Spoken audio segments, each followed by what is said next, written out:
with those things like that. Right. So at a certain amount, we should go into This is technology, Massimo. He's from technology, Italy. use internet, use things.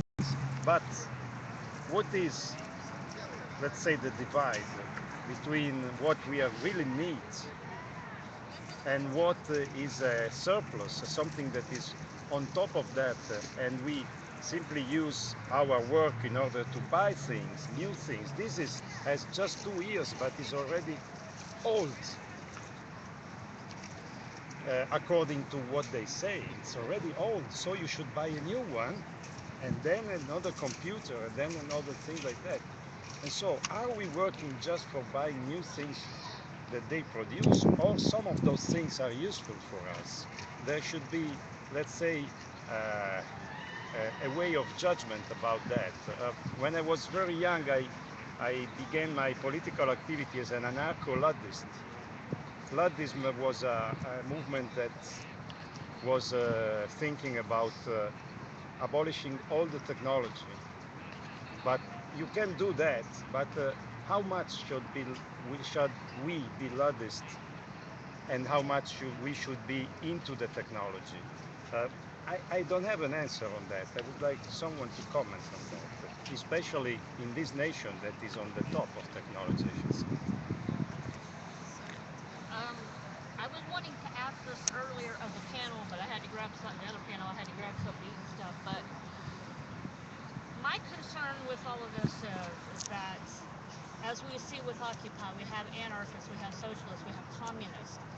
If we all say we've got to be under a socialist regime or we've got to be under a communist regime, that doesn't allow for the other people who may not agree with that philosophy. So I think that's where the problem comes in, saying we've got to be this, we've got to be this, we've got to be this. You know, everybody has to be able to express their thinking, their way of belief. So that's my concern with all of this. It's like we're saying, okay, we're just going to jump into communism. Well, not everybody's communist. You know, so I think that's part of what we need to think about.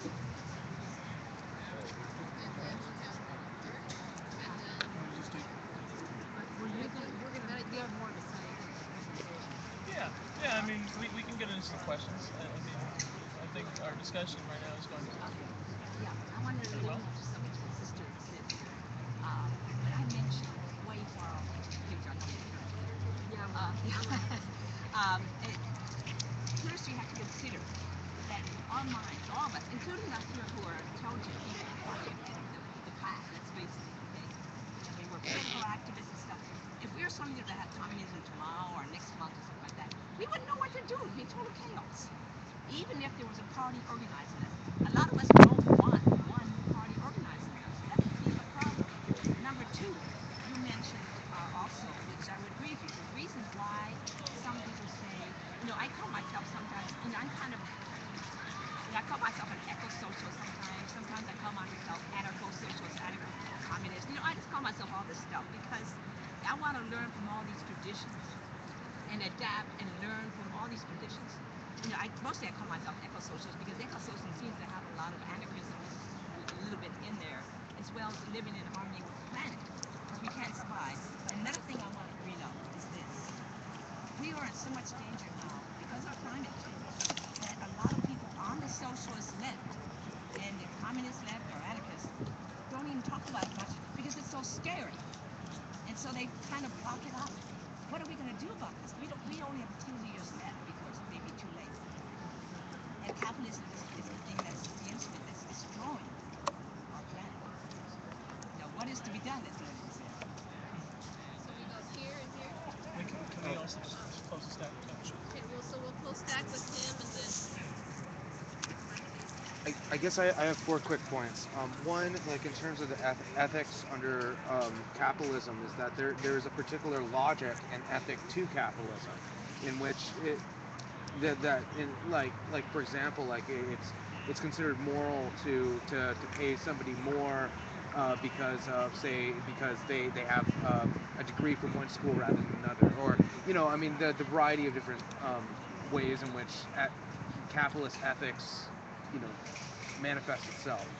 And then next, I would say, like in terms of money and monetization, I absolutely agree with the point that how it is about this alienating us from the oppression that is underlying the money. Like if we had to exchange goods in a more concrete way, we would have a more direct connection to the consequences of that come from those goods and the resources that are used in those goods. And then in terms of the notion of having kind of a big tent politics with Occupy, I think while I think that's very laudatory, and I think it's been good. I think there's a lot of disadvantage to it, and I think it is somewhat necessary to police the boundaries of what is the Occupy movement. Because I mean, for example, like I don't want to be in the same movement as the Ron Pauls and the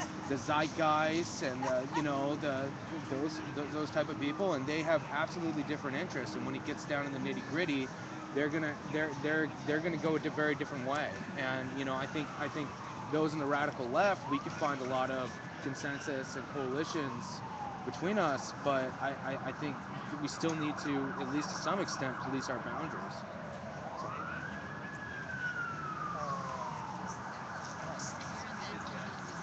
I'd like to answer the question and the hard question as well.